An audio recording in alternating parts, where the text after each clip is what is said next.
Interest को हम simple language में ऐसे समझ सकते हैं, यदि आप पैसा को बैंक या एफडी में जमा करते हैं तो वो कुछ चार्ज देता है, उस पैसा का वो चार्ज ही इंटरेस्ट कहलाता है। यदि आप 1 लाख बैंक में जमा किया तो आपको 7% प्रति ईयर का इंटरेस्ट देता है, तो आपका 7,000 का प्रॉफिट होता है 1 साल का। जबकि डिविडेंड को हम ऐसे समझ सकते हैं, यदि आप कंपनी में पैसा को इन्वेस्ट कर शेयर खरीदते हैं तो कंपनी को जो प्रॉफिट होता है उसका कुछ प्रॉफिट कंपनी अपने शेयर होल्डर को पे करती है, उसको हम डिविडेंड कहते हैं। कुछ ऐसी कंपनी होती है जो डिविडेंड पे नहीं करती है, तो आप सोच रहे होंगे कि वो खा जाती है, पर वो ऐसा नहीं करती है। वो खाती नहीं है, वो शेयर होल्डर को री इन्वेस्ट करने को बोलती है।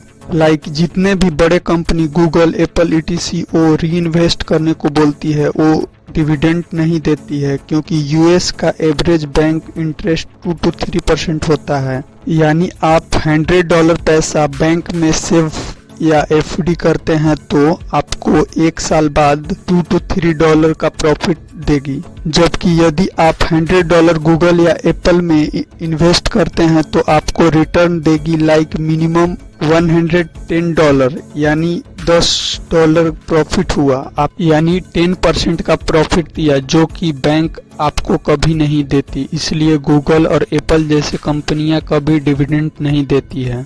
यानी ये नहीं है कि जो डिविडेंड देती है वो कंपनियां खराब है, वो री इन्वेस्ट कराती है, और बाकी सभी कंपनियां डिविडेंड देती है। शेयर मार्केट में इन्वेस्ट करते हो तो 2 तरह के प्रॉफिट होता है। फर्स्ट, आपका शेयर प्राइस बढ़ता है, तथा सेकंड, आपका डिविडेंड मिलता है।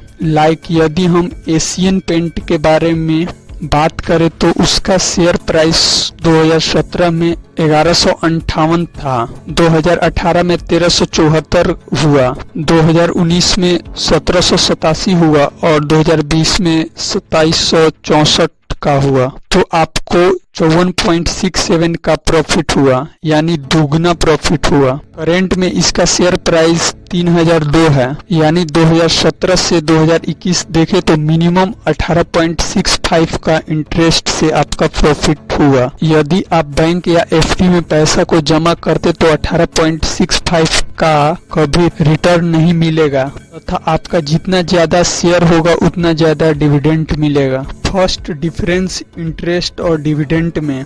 इंटरेस्ट पैसा पर लगता है, आप जितना ज्यादा पैसा बैंक या एफडी में जमा करेंगे उतना ही ज्यादा प्रॉफिट होगा। यानी 1 लाख जमा किए 7% पर एनम पर तो आपका 7,000 का प्रॉफिट हुआ। यदि आप 2 लाख जमा किए तो आपको 14,000 का प्रॉफिट मिलेगा। जबकि डिविडेंड शेयर पर मिलता है, आपका शेयर कितना है उसके आधार पर ही डिविडेंड मिलेगा। Second, rate change. यदि आप बैंक या एफडी में 7% पर एनम से पैसा 1 मार्च को जमा करते हैं और आपका एफडी 30 अप्रैल को मैच्योर्ड होता है, in between FD rate change हो जाता है 5% इन अक्टूबर, तब भी आप पर कोई इफेक्ट नहीं पड़ेगा। आपको 7% पर एनम पर ही आपको पैसा मिलेगा। जो भी नए एफडी में जमा करने अक्टूबर के बाद या अक्टूबर में आएंगे उनको 5% पर एनम पर मिलेगा।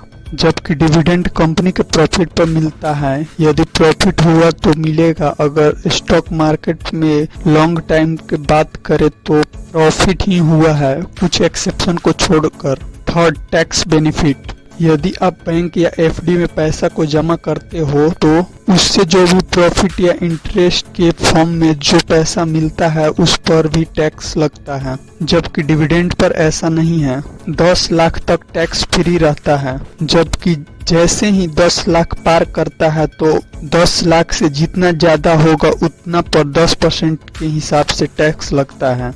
एग्जाम्पल, यदि आपके पास 11 लाख है तो 11 लाख माइनस 10 लाख, यानी 1 लाख पर ही टैक्स लगेगा 10% के हिसाब से। चाहे जितना ज्यादा पैसा हो, यहाँ पर इन्वेस्टर को फिर से टैक्स बेनिफिट मिलता है। Fourth, mandatory. बैंक या एफडी जो कुछ न कुछ इंटरेस्ट मैंडेटरी पे करती है अपने बोरोअर को, जबकि प्रॉफिट कुछ कंपनी पे करती है एज ए डिविडेंड के फॉर्म में शेयर होल्डर को। तो कुछ कंपनी नहीं भी करती है। जैसे हमने गूगल एप्पल के बारे में बात किया था, वो बोलती है कि हम आपको ज्यादा रिटर्न देंगे और जितने भी कंपनी हैं और बैंक हैं, इसलिए आप हम पर ही री इन्वेस्ट करें ताकि आपका शेयर और ग्रो हो पाए। इसलिए डिविडेंड मैंडेटरी नहीं है, कंपनी दे या नहीं दे।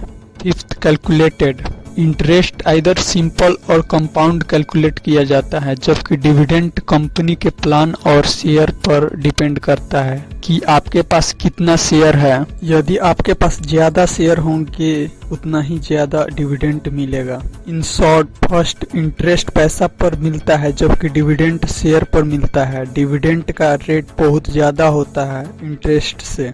सेकेंड, रेट चेंज होने पर कोई इफेक्ट नहीं पड़ता है इन बिटवीन बैंक या एफडी में, जबकि डिविडेंड कंपनी पर डिपेंड करता है। थर्ड, एफडी पर कोई टैक्स बेनिफिट नहीं मिलता है जबकि डिविडेंड पर टैक्स बेनिफिट मिलता है। Fourth, interest is mandatory in FD और बैंक, जबकि डिविडेंड मैंडेटरी नहीं है, वो मिल भी सकता है नहीं भी मिल सकता है। फिफ्थ, इंटरेस्ट सिंपल या कंपाउंड हो सकता है जबकि डिविडेंड कंपनी के प्लानिंग पर डिपेंड करता है। आई होप आपको वीडियो पसंद आ रहा होगा। Like, comment and subscribe to